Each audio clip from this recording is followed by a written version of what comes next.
Buenas tardes, doctor Carlos Darquea. Vamos a realizarle una entrevista acerca de su vida, de su profesión. Para empezar, quisiéramos saber para usted qué representa ser médico. En primer lugar, permítanme agradecerles la presencia de ustedes y la entrevista que me están haciendo el día de hoy. Considero que es muy importante la actividad y el trabajo de ustedes, por eso están llegando acá ante un viejo médico ya graduado como ustedes en la Universidad Estatal de Cuenca hace 54 años, me parece, que llevo de vida profesional. Por eso les agradezco que hayan venido y que estén presentes aquí en este momento en mi consultorio. ¿Qué significó para mí ser médico? Para mí ser médico significó la culminación de la aspiración que tuve yo desde niño. Desde niño tuve un tío bien médico que me gustaba la actividad de él y el trabajo de él, y nació en mí la vocación para ser médico, viéndole trabajar a él, viéndole servir a él, a sus semejantes, y eso es lo importante que he tenido yo en mi vida como profesional médico, el servicio a mis semejantes, el servicio al hombre que sufre y a la persona que necesita de nosotros. Ese es el significado grande y lo que ha significado para mí ser médico. Ser útil sobre todo a los demás y servir a los demás. ¿Qué le motivó a usted a estudiar medicina? Bueno, algo le decía ya que me motivó a seguir medicina, el ejemplo que tuve de un tío mío, el doctor Emilio López Ortega, fallecido ya hace algunos años, y que yo le veía a él actuar y trabajar en su profesión, entregado al servicio de los demás, y eso motivó en mi persona la inclinación para ser también médico algún día, que logré ser en realidad, y ya llevo años y años sirviendo en mi profesión.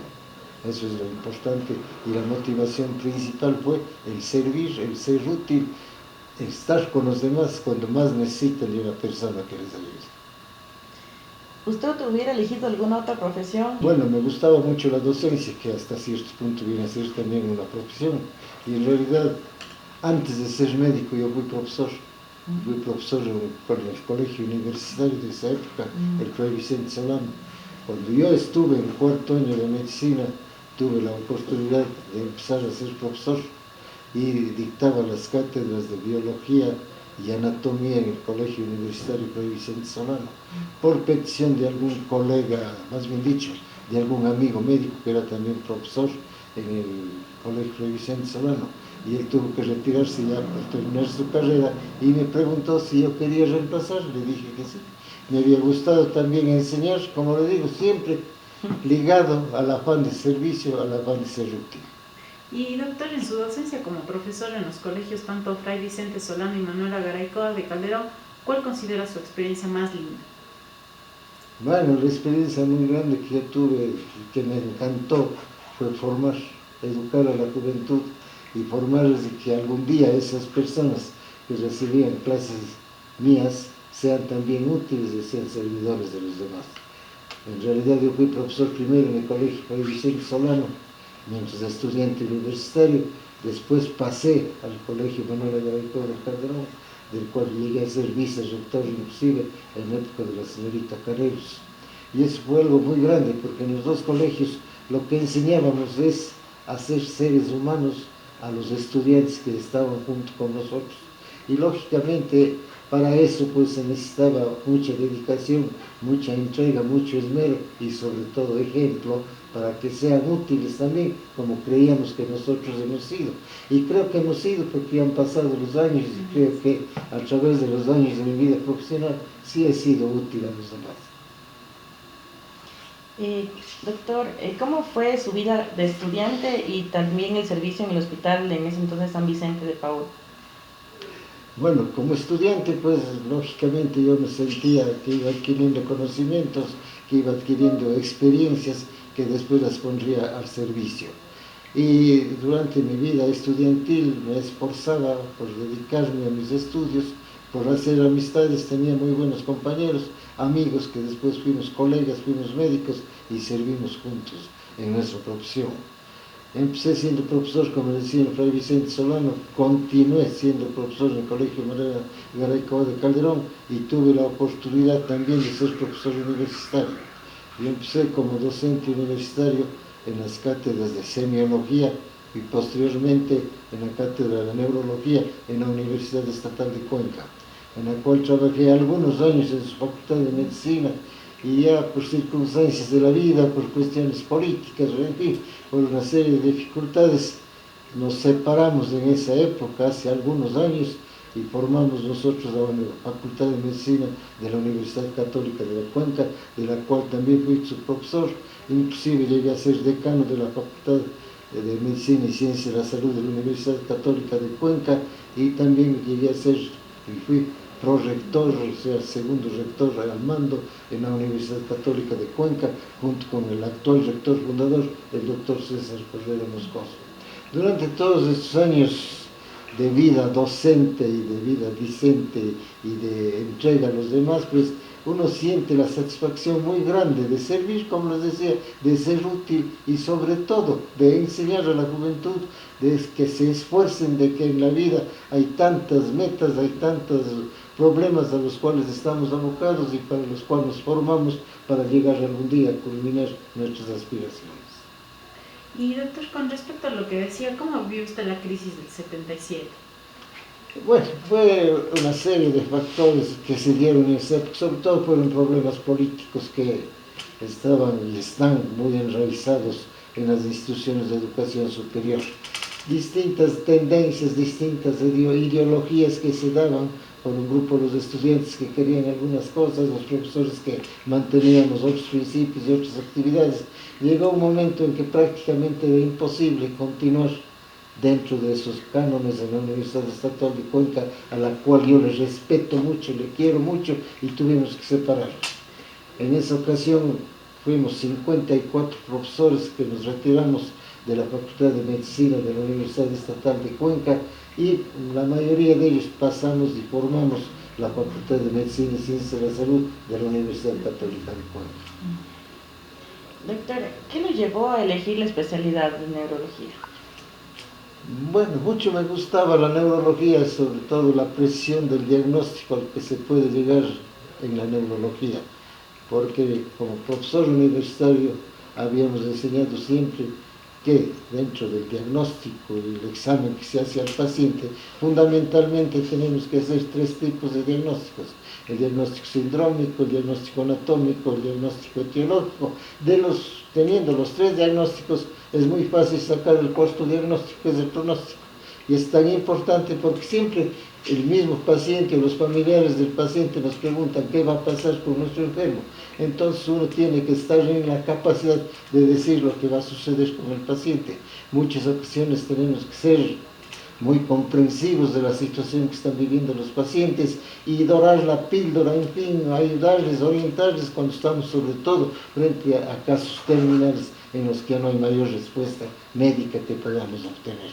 Entonces, a través de todos estos tiempos, yo vi pues la importancia y la gran dedicación que requería el ser neurólogo.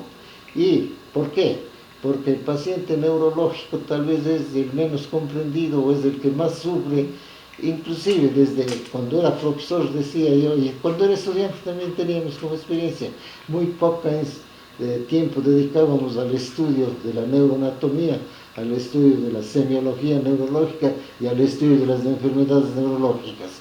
Cuando yo me gradué no había neurólogos, entonces los médicos generales que éramos en ese tiempo profesores universitarios tratábamos de enseñar también ciencias neurológicas y nos costaba mucho esfuerzo el aprender a enseñar neurología.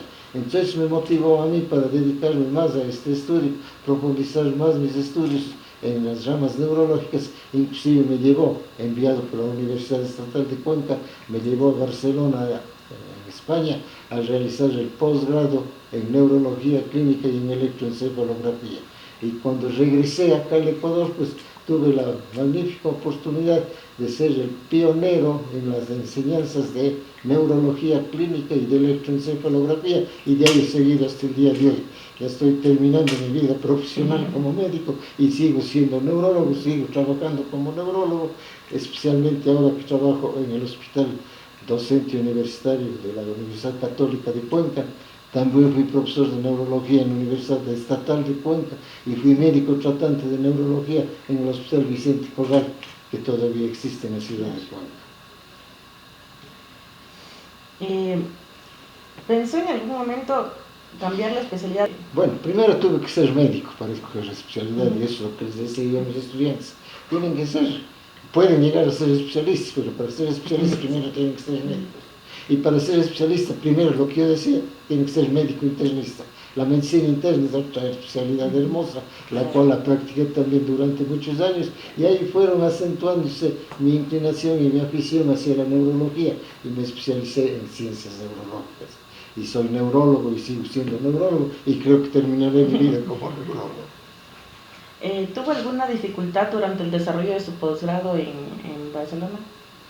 En esa época no, ninguna dificultad, ningún problema. Yo hice mis prácticas en el Hospital de la Seguridad Social Francisco Franco en esa época en Barcelona, en España. Tuve magníficos profesores, y como acá recién estaban naciendo las especialidades, pues me tocó la suerte y la oportunidad de venir a aplicar mis conocimientos aquí en la ciudad de Cuenca, y me fue muy bien. O sea, dificultad misma en la formación como neurólogo no tuve ninguna, sino claro que ahí era diferente, no como son ahora los posgrados, que también son de larga experiencia, de largo estudio, de mucho tiempo que se dedica. En esa época no era así. Entonces nos servía mucho la práctica profesional que habíamos adquirido como médicos generales, como médicos internistas. Eso nos sirvió mucho para las distintas especialidades. ¿Conoció en Barcelona algún médico de referencia mundial? Sí, conocí a algunos. Ya este rato ni me acuerdo los nombres, que han pasado también más de 30 años de eso, pero muchas personalidades médicas, sí, fueron mis muy buenos amigos. ¿Hubo alguna dificultad al inicio de su vida profesional como neurólogo aquí en el país? Aquí en el país no, porque en esa época, estoy hablando de 35, 30 años atrás, no había mayor número de especialistas. Entonces más bien era fácil enrumbarse en las especialidades que veníamos adquiriendo.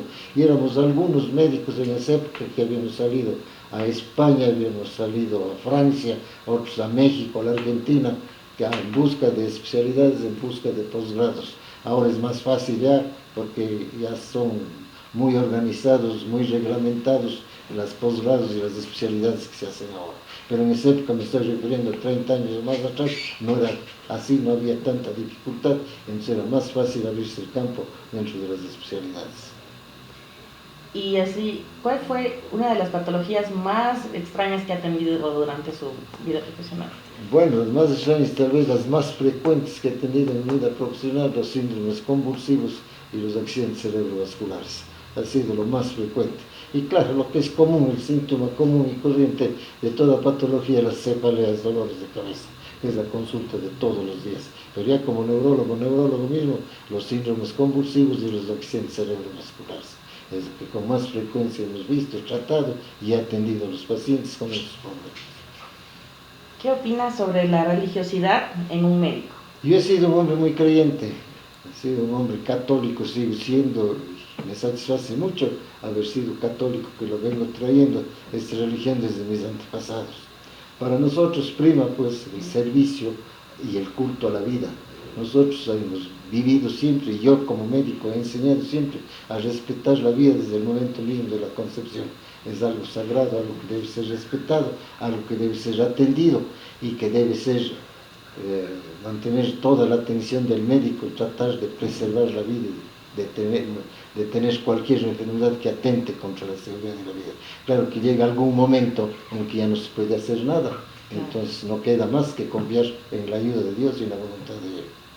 Como digo, he sido un hombre católico, sigo siendo católico, y creo que moriré siendo católico. ¿Cómo es la vida cotidiana de un neurólogo? Bueno, la vida cotidiana de un neurólogo es como la de cualquier persona, común y corriente. Eso sí, siempre expuesto a que le llamen a cualquier emergencia. En todas las especialidades de emergencias, en la del neurólogo creo que más todavía, sobre todo lo que yo les decía, lo que atendía más, síndromes convulsivos y accidentes cerebrovasculares. Entonces uno siempre está pendiente de que le pueden llamar a atender, de que tiene que ir, pero es la vida común, es justamente la satisfacción que le da a uno estar para servir, estar para atender y estar para entregarse a los demás. ¿Cuál fue su primera reacción al recibir la insignia Santa Ana de los Ríos de Cuenca por su trascendental servicio a la ciudad de Cuenca en el año del 2014? Bueno, fue una enorme satisfacción.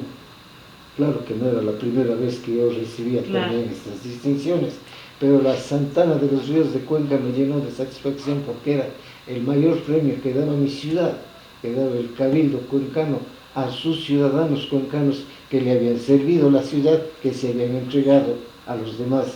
Y eso venía a compaginar con lo que le estoy diciendo, porque toda mi vida fue de entrega, toda mi vida fue de darme a los demás. Y entre una de las cosas que dice, los motivos por los cuales se da la insignia Santana de los Ríos de Cuenca a un ciudadano, es porque ha prestado servicio y valores ejemplares a su ciudad y a su provincia y a su lugar. ¿Ha existido algún suceso durante el ejercicio de su profesión que haya marcado su vida? ¿Algún suceso? Sí. Durante el ejercicio de mi profesión tuve un suceso, un problema, más bien dicho, un sufrimiento muy grande en mi vida, la pérdida de mi hijo. Yo tuve un hijo que también fue médico y se llama como yo, Carlos Arquea, y era anestesiólogo. Desde muy tierno él tuvo, digamos, no tan tierno, yo era 18 años cuando se diagnosticó un tumor de cerebro, neurología. Tuve que aplicar la neurología, inclusive con mi propio hijo. Bueno, él fue operado en el exterior, fue operado en Estados Unidos, sobrevivió a su problema más o menos 30 años. Ahí le vinieron ya una serie de complicaciones y recién hace 2 años él falleció. Entonces fue tal vez el mayor dolor que yo recibí en mi vida, el tener que atender como médico en un problema neurológico que le quitó la vida.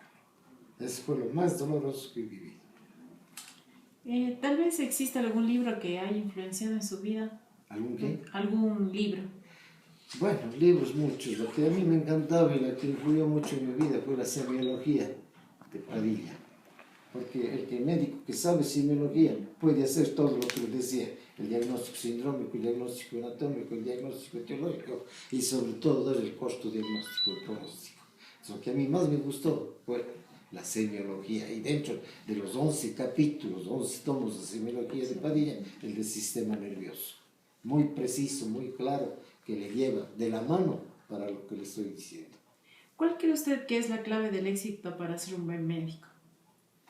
La clave del éxito para ser un buen médico es ser un servidor de sus semejantes. Ahí está la clave del éxito. Entregarse con amor sobre todo, porque el médico que actúa con amor está actuando como Dios manda. Y lo primero que tenemos que hacer con nuestros semejantes es darles amor, darles comprensión y vendrá lo científico.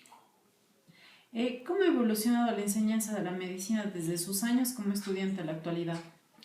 Bueno, ha cambiado mucho porque cuando nosotros estudiábamos, pues teníamos magníficos profesores, médicos que nos enseñaban primero a ser humanos y después a ser científicos. Y eso ha ido evolucionando, ha ido cambiando mucho porque ahora ya las especialidades en cambio han dividido y han subdividido y han fragmentado los conocimientos médicos, pero entiendo, y es así, todo en beneficio del paciente.